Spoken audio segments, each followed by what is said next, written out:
الحمد لله وكفى والصلاة والسلام على عباده الذين اصطفى خصوصا على أفضلهم وخاتم النبيين محمد الأمين وعلى آله وصحبه أجمعين وبعد.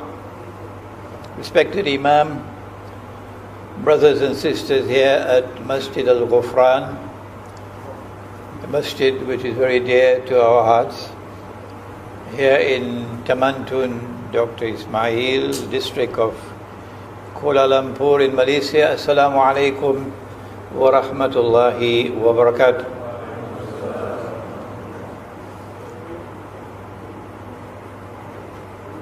We speak tonight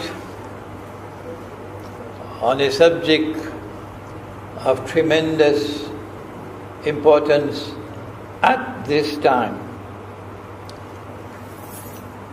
And we pray that Allah, in His kindness, might take these words far and wide, but in particular to the people of Rome,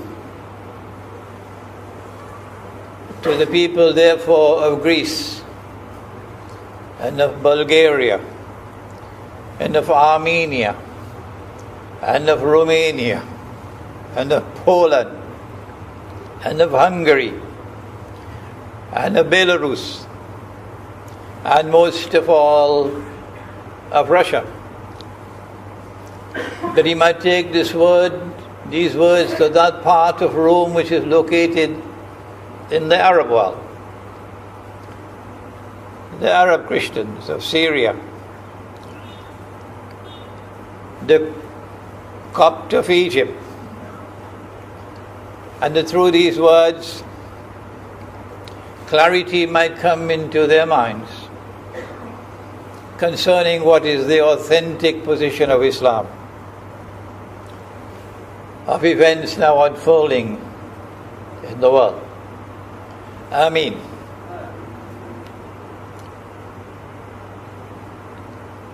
If we want to ask the question, who is Rome? Because Prophet Muhammad sallallahu ta'ala alayhi wasallam prophesied that in Akhirul Zaman, or in the last stage, we Muslims will make a sulh with Rome. I have to use the Arabic word because they don't translate it honestly.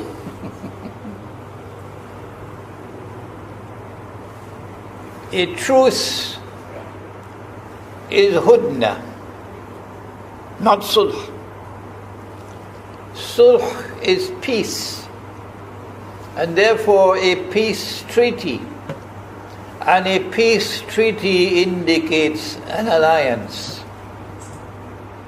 So Prophet Muhammad, Allah's blessings be upon him, did not say that we will make a truce with Rome. Go back and do your homework. He said that we will make a sulh, an alliance with Rome. Now that requires us to go back to the Quran. You never study a hadith by commencing your studies with the hadith. That is dangerous. That is wrong. In order to study a hadith, you must begin with the Quran. Then Shaitan cannot take you for a ride. Who is Rome? With whom we are going to make an alliance in Akhirul Zaman? Who is Rome? This is our methodology. What is yours? And so we begin with the Quran. And we cannot go wrong. with the Quran. And Rum is very largely written in the Quran, even though the word Rum is to be found only once in the whole Quran. But the chapter or the surah is entitled by that word, Suratul Rum. Billions of Muslims over 1400 years have recited Suratul Rum and have recited the words Alif Lam Mim Ba'd A'udhu Billahi Minash Shaitanir Rajim. Alif Lam Mim Ghulibatir Rum Fi Adna Al-Ard. Rum has been defeated in a land close by.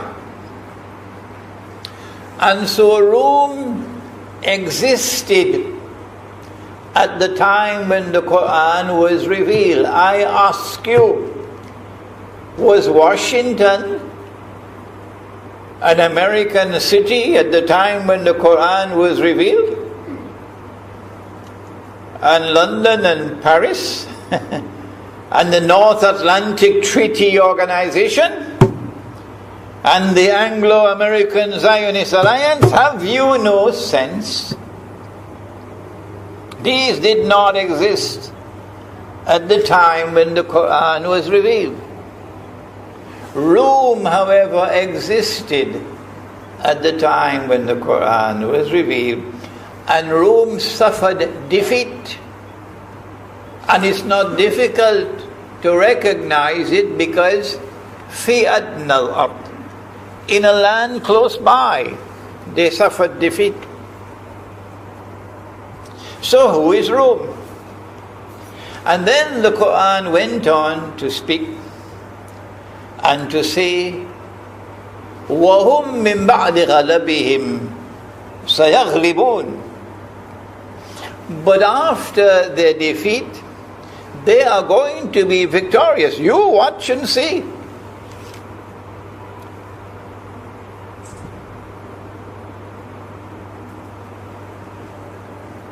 How long will it take for the victory to come?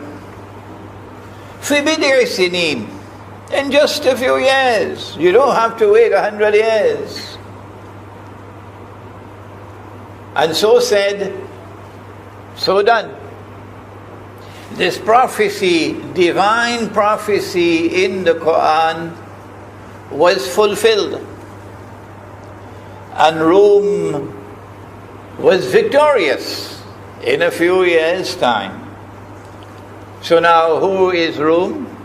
If you have 5 ringgits worth of integrity, I ask of you tonight, and for the last time, because I don't have time to waste with those who have eyes and yet cannot see. Their minds seem to be blocked. Who is Rum? Answer: Rome is the Byzantine Orthodox Christian empire of Eastern Europe and of the Arab world, which had its capital in Constantinople.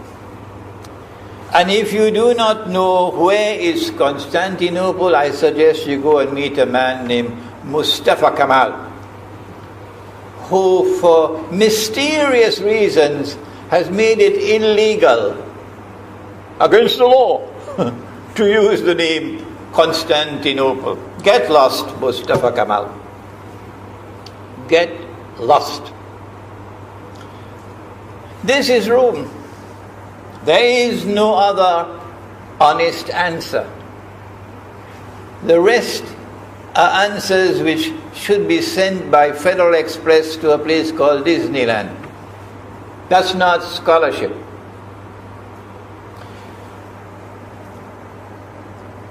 Then the Quran continued to say, Lillahi al-amr. Decision making in respect of victory and defeat is with Allah. Not with the Security Council of the United Nations. No, sir. With Allah. Lillahi al-amr. Min qabl wa min ba'd. On that previous occasion, it was Allah who decided victory for Rome. And in the next occasion, it is Allah who will decide victory for Rome. That victory is yet to come.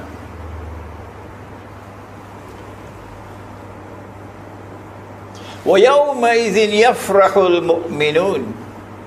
And on that day, when Rome is victorious, Muslims will celebrate بِنَصْرِ اللَّهِ, in recognition of Allah's help for victory.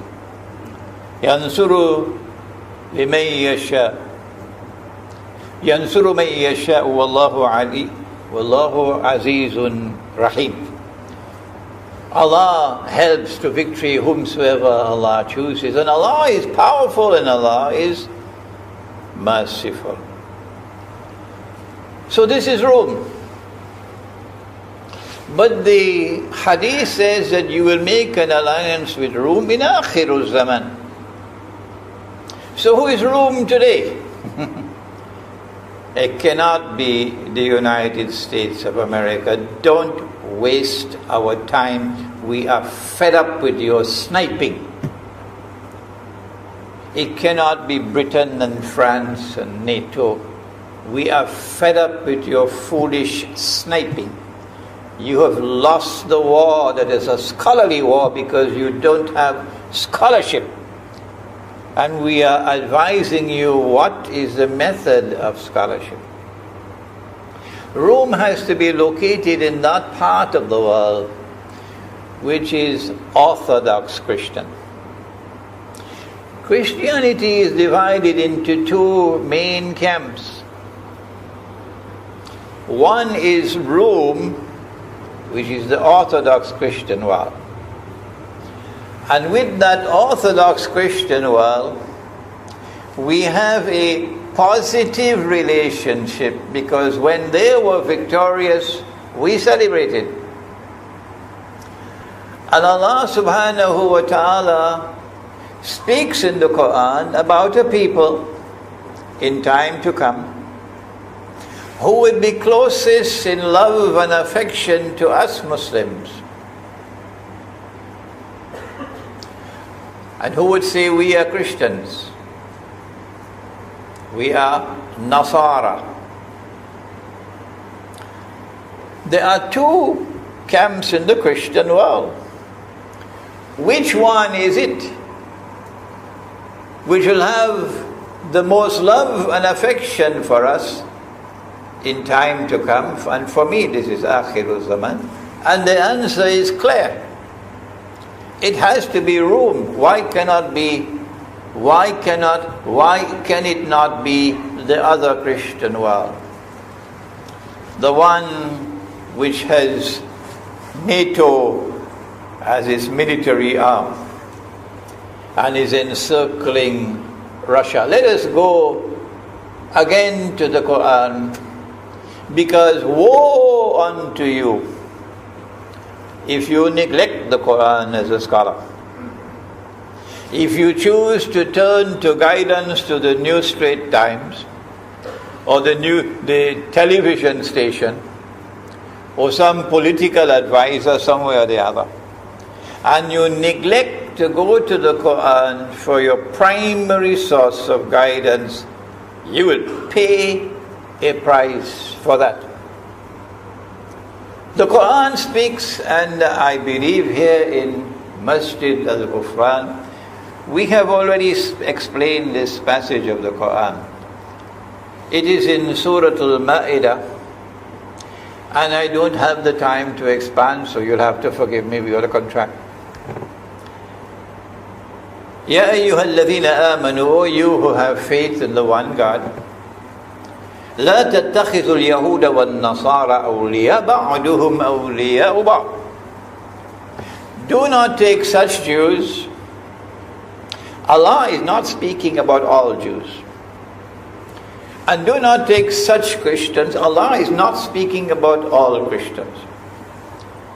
Do not take such Jews and do not take such Christians as your friends and allies who بعضهم أولياء بعض, who are themselves friends and allies of each other. The Quran is telling you that in time to come there is going to be a strange and mysterious reconciliation between Jews and Christians and the emergence of a Judeo-Christian alliance. When that happens, don't take them as your friends and allies. وَمَن يَتَوَلَّهُ مِنْكُمْ فَإِنَّهُ مِنْهُمْ. If you do, you're going to have a surprise in the grave. After you are put down in the grave and they bury you, you don't even have a cell phone now. When the angels come and you're confident that you are a believer in the one God, a Muslim, and Allah had commanded you, وَلَا تَمُوتُنَّ إِلَّا وَأَنْتُمْ مُسْلِمُونَ, do not die except as Muslim. Allah says, وَمَن يَتَوَلَّهُ مِنْكُمْ فَإِنَّهُ مِنْهُمْ. Whosoever from amongst you turn to them, the Judeo-Christian alliance, which today is the Judeo-Christian Zionist alliance. Whosoever from amongst you turn to them with friendship and alliance, you now belong to them. You no longer belong to us. So in your grave, you will learn to your horror, you're not recognized as a Muslim. No, you've lost your Islam. You didn't even know it. So alliance with Rome cannot possibly be with those Christians. Has that alliance come into being? Has part of the Christian world reconciled with part of the Jewish world? Yes, it has. Unless you've been eating roti canai and drinking tetarik all the time and not bothering to think and study. That alliance has come into being. It is that alliance which controls power in the world today, and which tells the government which way to vote in the United Nations. And if you don't vote the correct way, your money will start losing value, your economy will collapse, and this and that and the other. And you think you're free? No, you're not free. You are the slave. The government, not the people, the government. So that alliance has emerged. And while we cannot speak to the governments, we can speak to the people here in the masjid. And Allah has commanded you, do not be their friends and allies. For if you become their friends and allies, you now belong to them. You no longer belong to us. Inna Allah la yahdi al-qawm al-zalimin. Surely Allah does not provide guidance for a wicked people. So now, who is Rome today? We begin because of the Quran. Because of the Quran. Because of the methodology which we have adopted, we can eliminate the Western alliance of the United States and Britain and France and Australia and NATO and so on, who are all serving the state of Israel. Who is Rome? That's the question. With whom we'll make an alliance in Akhiru Zaman? Is it Greece? Is it Bulgaria? Is it Armenia? Is it Poland? Is it Hungary? We ask you to answer us, and to answer us honestly and with integrity, and don't go hiding behind a mango tree. Because they don't want to be honest in their answer. They cannot accept the truth. But I have said, you can kill a man. That's easy. But you cannot kill the truth. Those of us, alhamdulillah, there are so many, who stand up for the truth, we are not afraid to die. When will you understand that? When we preach the truth, we do so without fear of death. You can kill and kill and kill and kill, but you cannot kill the truth. There will always be servants of Allah. There will always be followers of Nabi Muhammad alayhi salatu wasalam remaining in the world to proclaim the truth. We say that it is the people of Rome who should tell us who is Rome today. Not for us, they should tell us.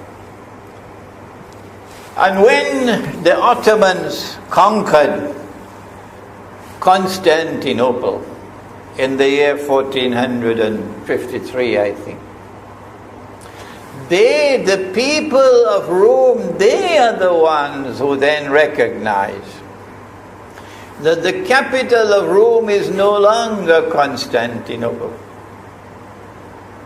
Sultan Muhammad Fatih could say as long as he wanted, as many times as he wanted, he's the Sultan of Rome. That's nonsense. That's rubbish. They, the people of Rome, now recognize Moscow as the capital of Rome.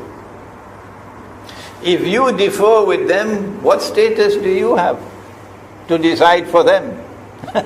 Who is Rome? When you don't belong to Rome. They, the people of the Rome, they choose and they recognize Russia to be the capital of Rome today. And so the hadith of Nabi Muhammad alayhi salatu wasalam, which speaks of an alliance with Rome in Akhir Zaman, is pointing clearly to Russia. Oh, but how can we have an alliance with Russia when Russia acted with such brutality and oppression in destroying the jihad in Chechnya? Oh, I see. You were talking about that Saudi-engineered jihad. The one that was cooked up in Washington. That's the one you're talking about? The one that was financed by the CIA? That's the one you're talking about? Come on! Why are you so silent now? The evidence is open. Even the people of Chechnya will tell you. The Americans were here. We got our weapons from them. So what is Russia to do?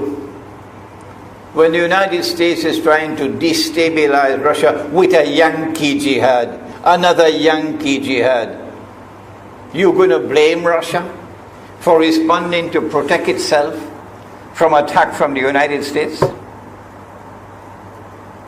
Now, that cannot be evidence to refute the claim that Russia is Rome today. When we recognize Russia as Rome today, we now turn to the rest of the hadith. And now we find something strange and mysterious. Remember, we have a methodology with which to study hadith. And that is, we never begin with the hadith, we begin with the Quran. We take all the ayat in the Quran pertaining to that subject, all. And this is not a work for schoolboys. This is a work for scholars with patience and men of insight who can connect the connection between ayat. And when we have brought all the verses of the Quran connected with the subject and brought them together as a harmonious whole and located that which binds them together as a harmonious whole, we have penetrated this system of meaning of the subject. Then we go to the rest of the ahadith, all the ahadith pertaining to the subject. And all those ahadith which are in harmony with the Quran, we now add them to our database. So we get an enlarged system of meaning. And it is in that enlarged system of meaning that we now turn to this hadith to study it. That's our methodology. What is yours? This hadith says that you'll make an alliance with Rome. But then the rest of the hadith says that you and Rome are going to wage a war and you'll be victorious. So there is no conflict between the first part and the second part. They're in harmony. But then comes the strange part. That someone from the party of Rome will stand up and declare the cross is victorious. And someone from the Muslim side will get up and say, no, you're wrong, Allah is victorious. And that's going to start a war between the two. And they're going to have to fight it out, and 1/3 of the Muslim army is going to run away. I wonder who wrote this. I wonder who did it. 1/3 of that Muslim army is going to run away. And Allah will never forgive them. And 1/3 of that army is going to become shuhada. And they'll be the greatest of all shuhada. And the last 1/3 will be victorious. I wonder who wrote that. This second half of the hadith negates the first half. It is as though, since the first half could not be erased, no. Let us add to the hadith and put a second part, which will now erase the effect of the first part. And so all those who would be unsound in judgment will now concentrate their attention only on the second part of the hadith and say, no need for alliance with Rome. But we say, when we use our methodology, then at the end of the day, and we have not as yet completed our study on the subject, no.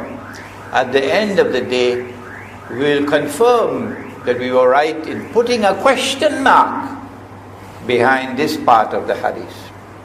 A question mark. And so we're going to have an alliance with Rome in Akhirul Zaman. And in a previous lecture, we described that battle in which we and Rome are going to fight together. The hadith is in the Sunan of Abi Dawood, and you may have heard it already, but if not, well, you hear it one more time tonight. Nabi Muhammad alayhi salatu wasalam is speaking to his companion Muaz ibn Jabal radiallahu ta'ala anhu. And he's giving us a timeline of events. And he said, Umranu Bayt al-Maqdis Qarabu Yathrib. Event number 1 in the timeline is when Jerusalem is flourishing, center stage, which it is today. Number 2, Kharabu Yathrib. At that time when Jerusalem is center stage, flourishing, built up, take a look at Medina. Medina plays absolutely no role whatsoever in the affairs of the world. Not even in the affairs of the Muslim world. Not even in the affairs of the Arabian Peninsula. It is in a state of forlorn desolation. That's all. a place of pilgrimage, nothing else. Kharabu Yathrib, Khurujul Malhama. Number 3, event number 3, is that when these two are in place, the next thing that the world will experience will be the Malhama, which is the Great War. The Christians call it Armageddon. This Great War will far exceed what the world witnessed in the First World War and the Second World War. Because in this war, the Prophet said, alayhi salatu wasalam, that birds flying in the sky will fall down, indicating, in my opinion, that the birds cannot navigate, like the bees cannot navigate. So something or someone is corrupting the atmosphere. What could that be? Because of the cell phones that you now have, I can see one right in front of me, you would know that all around us now, everywhere, you have these electromagnetic or electronic waves all around us. And because of these electronic waves, through the cell phone towers, the atmosphere is now becoming more and more corrupted. But when nuclear war takes place, and it's not one bomb in Hiroshima and one in Nagasaki, no, this will be the world war. So this will be thousands of nuclear weapons, thousands of nuclear weapons. Can you imagine what's going to happen to the atmosphere? This is my opinion, and Allah knows best, that this is the implication of the statement, birds will fall down. In other words, there can be no electronic component to warfare after that. Aeroplanes cannot fly. Cruise missiles cannot fly through the air. So after the Malhama, wars can only be fought on the land and on the sea, no longer in the air. This is our perspective from Islamic eschatology. If you have a different one in Christian or Jewish or Hindu or Buddhist eschatology, do please share it with us. This is ours. The Prophet then went on to say, sallallahu ta'ala alayhi wa sallam, Khurujul Malhama Fathul Constantinia. That after the Malhama takes place, when most of mankind will die, then the conquest of Constantinople will take place. They have banned my lectures now in Turkey because the lie has been busted thanks to the internet. Turkey has been brainwashed with great sophistication.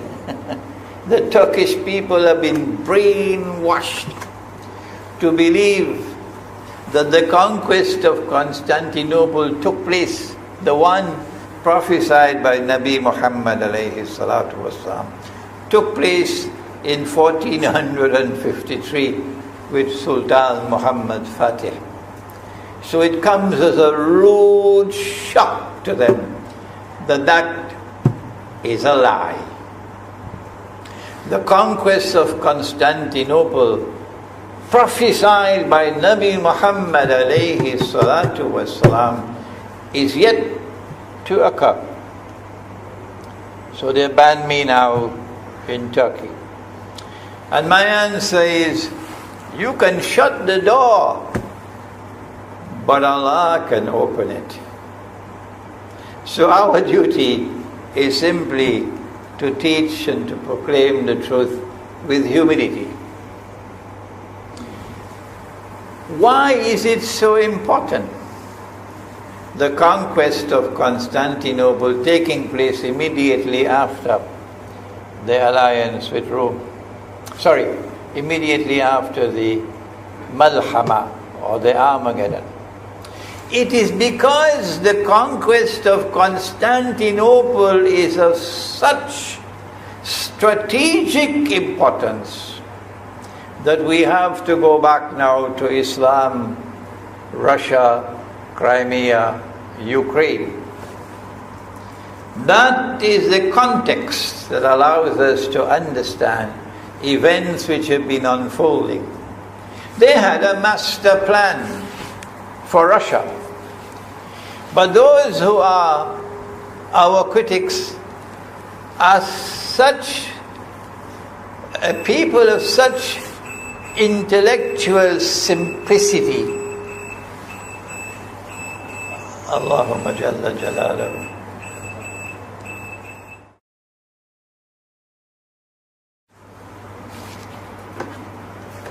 Some of our critics are so very simple-minded that they cannot even distinguish between Russia and the Soviet Union. And for them, Russia is still a communist country. I don't think we need bother about criticisms which come from such people, because they are not the people of knowledge. The attack on Rome was on two fronts. The first one was recognizing that Islam represented the greatest threat to Dajjal and Israel. So the attack would be on Islam's relationship with Rome, so that we will never have an alliance with Rome. And so that is how the Ottoman Empire came into being. Sure, the Ottoman Empire did many things that are praiseworthy. It's not necessary for me to remind you of that. Scholarship requires us to direct attention to the real reasons why the Ottoman Empire came into being. They came into being to stab a dagger on behalf of the world of Islam into the back of Rome, again and again and again and again. They came with this bogus doctrine that Islam enjoins eternal warfare against the non-Muslim world. Eternal warfare, eternal jihad. And so the Ottoman Empire was established for eternal jihad. They built themselves for continuous war. And in the Quran Allah says, Wallahu yad'u ila daris salam. And Allah calls to a world of peace. But when they wage war, this war machine called the Ottoman Empire, they wage war continuously on Rome. That's why they came into being. And they wage war to eventually take Constantinople, which is the heart of Rome, and then to plunge the deepest knife of all into the back of Rome by taking the greatest cathedral of Rome, Hagia Sophia, or Hagia Sophia, which had functioned as the greatest cathedral continuously for 1,000 years. And shamelessly and disgracefully and sinfully, and as long as I live, I will continue to use these words. Let it be written in my book that I will have to face Allah with on Judgment Day.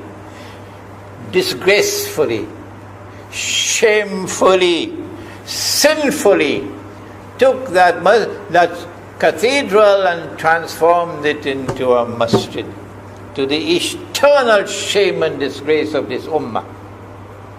And whoever is proud and happy that the Christian cathedral has become a masjid, stay away from me. I don't need your company.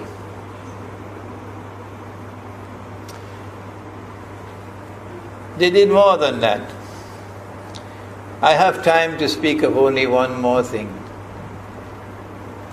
To ensure that in the hearts of the people of Rome there will be eternal hatred for Islam.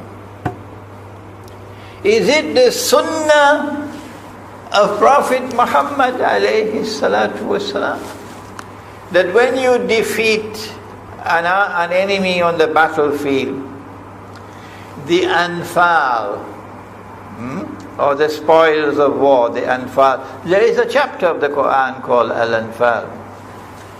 The anfal that the Ottomans demanded was that the defeated people must pay them tribute. Well, if it is being paid in gold dinars, no problem with that. But no, they also wanted that the tribute must include something called a boy tribute. That the people of Greece will have to provide them with so many young Greek boys. And these are not 6 and 7 years of age children. These are boys who have already reached the age of discretion, where they can commit sin. They have the right, the freedom, the right to remain Christian. They are 10, they're 11, they're 12 years of age. And when the Greek parents and the Armenian parents and the Russian parents provided these boys to the Ottoman, they would then convert them to Islam. Young men, raise your hands, your finger like this, and make the declaration. And if they don't, they're killed. If they don't, they're killed.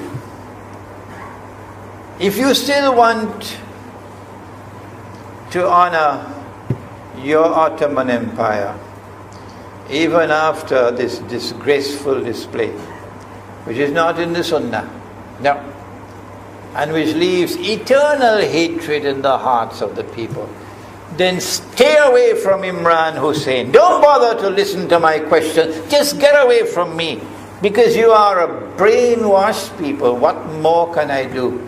There are the rest of the world of Islam who want to listen and to learn. So get away from us, you people with brainwashed heads who cannot understand.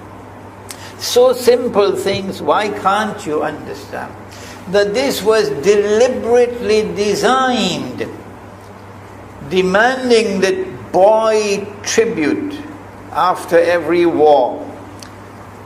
And they're constantly at war. So they're getting a constant supply of Christian boys. And these Christian boys are introduced into Islam. They don't have a choice. And then they are trained to become the elite fighting force of the Ottoman Empire. Europe could not afford a standing army. No, they didn't have a standing army. But the Ottomans had a standing army of these Christian boys who are now Muslims and who are called the Janissaries, and who personally belong to the Sultan. This is how they built their fighting machine. And so the people of Greece have to suffer seeing their own sons fighting them. And the people of Russia. So this is part of the strategy to ensure that there can never be an alliance between Islam and Rome. And there will be eternal hatred in the hearts of Rome for Muslims. The other part of the strategy was to cut Russia down to size. So Russia, after the Malhama, will not be a power. It is Russia after the Malhama that they are concerned about, our enemy. So what they did was, in 1907, Britain and France embraced Russia. They used honey, in a triple alliance, Britain, France and Russia. And the honey that they used to trap Russia was that if we win the war that's coming with the Ottoman Empire, you will get Constantinople, which is what Russia wants. But they promised Russia one thing through the front door, and they took it back through the back door, like what they did to the Arabs. These are people with PhDs in deception. If they tell you that the sun is shining, Maurice Herman, who is sitting here, will tell you, go outside and look up in the sky, see whether the sun is shining. Don't believe them. Maurice, who's interviewed me many times in the past, and he's here tonight to interview me one more time. When the Russian army had fought in the First World War and had suffered the most losses, the brunt of the kill were Russians, and they were now winning the war, and the Ottoman Empire was collapsing, and the Russian army is only an arm's length away from Constantinople. They don't want Russia to get Constantinople. No. So what did they do? Russian Jews organized and executed the Bolshevik Revolution, which overthrew the Russian monarchy. They killed the Tsar and the whole family, overthrew the government, and took Russia out of the war. So the Russian army had to stop in its tracks and could not go to Constantinople. In other words, the Russian Jews stabbed Russia in the back. They did more than that. They brought communism. Communism is not Russian. These dum-dums don't understand that. Communism was created to destroy Russia. Why don't these dum-dums understand it? Communism is not Russian. Communism was created to destroy Russia, to destroy the Russian Orthodox Church. So they brought communism in the Soviet Union. And for the next 60, 70 years, this Zionist-created entity called the Soviet Union waged war on religion, waged war on the Russian Orthodox Church, killed the priests, closed down the monasteries and churches and so on. 60, 70 years. And then, when the appropriate time came and Israel came into being, it is this same Soviet Union which opened the doors for millions of Russian Jews to now migrate to Israel. If you go to Israel today, you might believe you're in Russia. So many people speaking Russian. These are the Russian Jews. And then the Soviet Union, 6 years after Israel came into being, did something strange and mysterious. Crimea is Russian territory. Crimea is a part of Russia.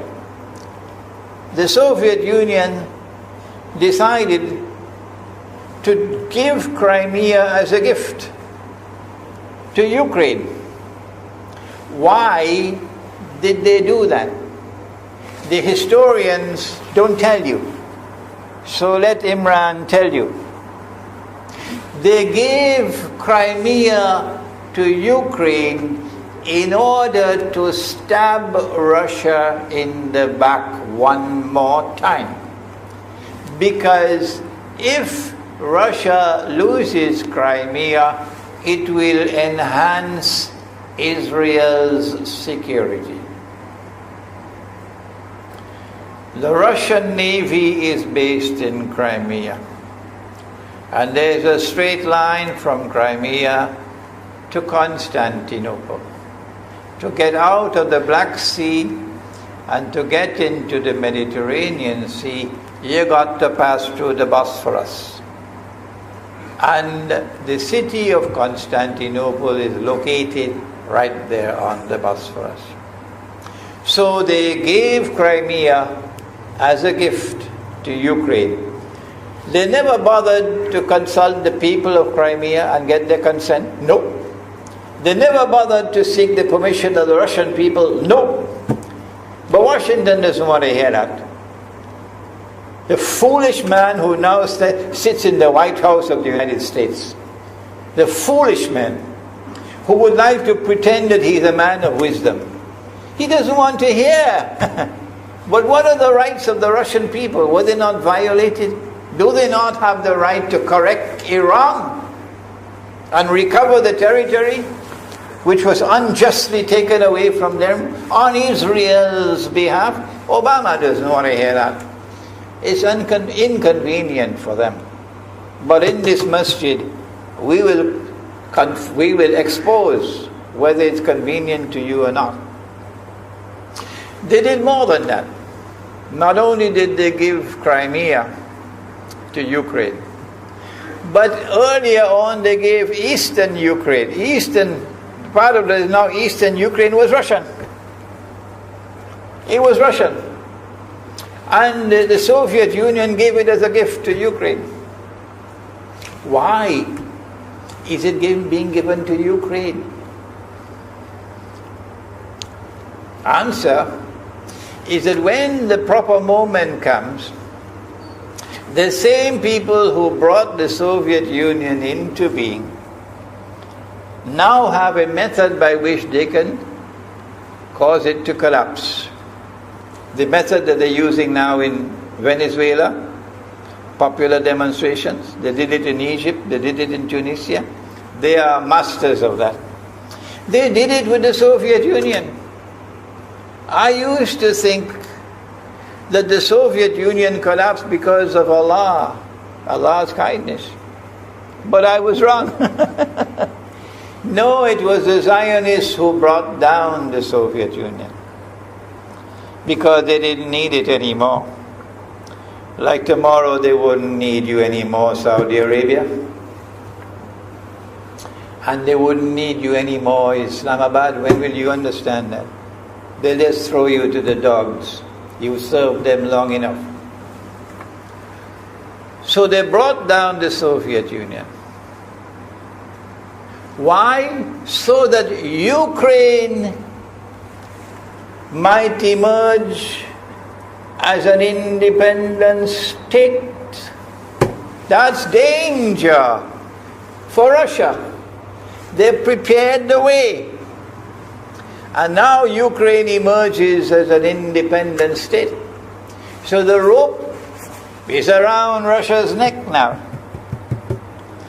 And from that day, when the Soviet Union collapsed, until yesterday, the relationship between Russia and Ukraine was always problematic. But the people of Ukraine still had the good sense and wisdom to appoint a government that was pro-Russian. The Zionists decided it's time for us to use our, the street demonstrations. And last October, November, December, the world witnessed Caracas all over again. And eventually, the Zionists got what they wanted. You have the money, and you can send in your special people, snipers who will kill, and so on, throw petrol bombs and so on. And eventually they got what they wanted. They created enough havoc. May Allah protect Malaysia from that. Ameen. Ameen. And the president of Ukraine fled. He's a democratically elected according to your method, Mr. Obama, according to your system. He's a legally elected president of Ukraine. And he had to flee. And these hypocrites in Washington and London and Paris, who would like us to believe that they are honorable men, they are not. Instead of standing on the side of the legally appointed president and demanding the rule of law, they all showed their colors as hypocrites in immediately recognizing the new government in Ukraine. The new government in Ukraine is anti-Russian. That's what they wanted. That's why they brought down the Soviet Union, to bring in a Ukraine into being as independent state, and then to eventually get an anti-Russian government in Ukraine. If by Allah's kindness Putin had not intervened and been so spectacularly successful, this is what the plan would have been. The new government in Ukraine would have joined NATO, and Russia could not stop it. And when the new government in Ukraine joined NATO, NATO will then send its armed forces into Ukraine. It could include nuclear weapons. Then Ukraine will pick a fight with Russia and decide that Russia must now vacate Crimea. Shut down your naval base. The rope is now tightened around your neck. Russia has to put its tail between its legs and withdraw its fleet, Black Sea Fleet, from Crimea. Russia is no longer a naval power. Crick crack, you finish. And Israel will celebrate. That was the master plan. But Allah planned, and Allah's plan was successful. And it is time for the Muslim world to recognize and to see, I cannot influence governments, so what can I do? Don't bother, you waste your time with governments. But the people can understand that this was Allah's plan. They planned, the enemy planned for so long, and at the last moment Allah intervened. And Putin was able to get the people of Crimea to vote in a referendum. And they voted 90-something% in favor of returning to Russia. They were a part of Russia, and they want to return to Russia. So Putin was successful in delivering to the Zionist movement the first defeat it has ever suffered, significant defeat, in the more than 100 years since the Zionist movement was established. If that is not a sign from Allah, it's time for you to wake up. Putin is now succeeding in eastern Ukraine as well, because they're barking like dogs in Washington and London and Paris. Barking. It is Russia which is doing it. It is Russia which is doing it in eastern Ukraine.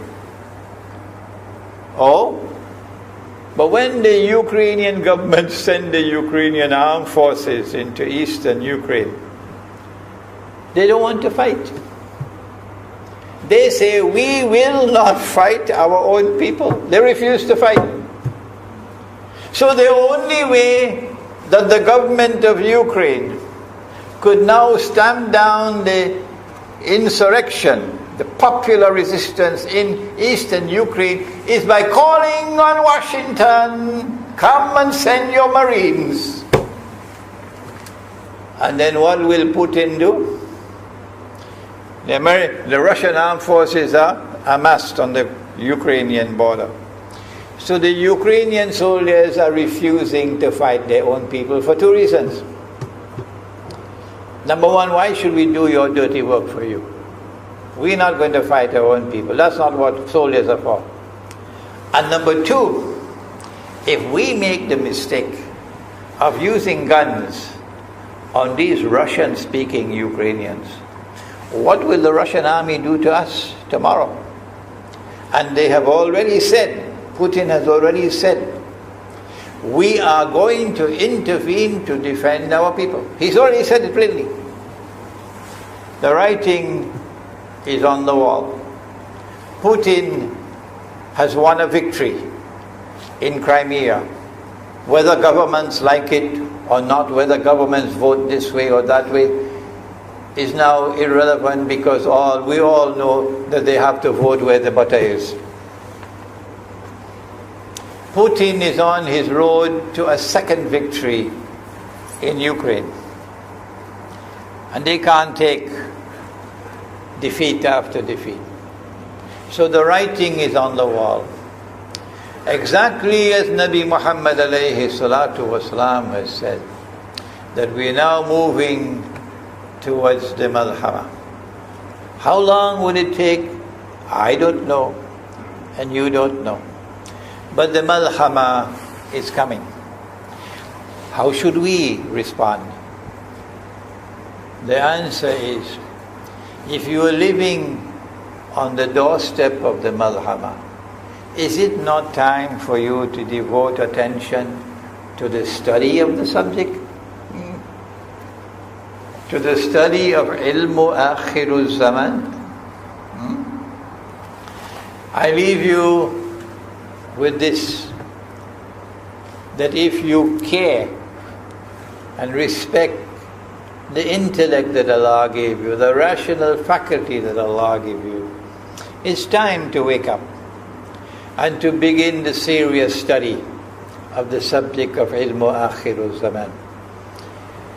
Before I end, we are establishing an institute here in Malaysia to teach the subject. I'm not going to tell you where it's located, but it's going to be punduk style. We build huts, and so students will come and stay in the hut. You pay nothing for accommodation. You pay nothing for classes. You tell your mother to teach you to cook, because you're going to do your own cooking. And we are building huts. Students will come from far and wide. You will not believe the hunger there is. Yes, there is hunger in Malaysia, but I don't see it as much as I see it as in France. The tremendous hunger there is in France for the study of this subject, more than in Britain. In Algeria, in Morocco, in Tunisia, so many parts of the world, people are hungry for knowledge of this subject. So we say, help us to establish the institute. We need to build these punduks. We say, help us build a punduk for us and give it as waqf.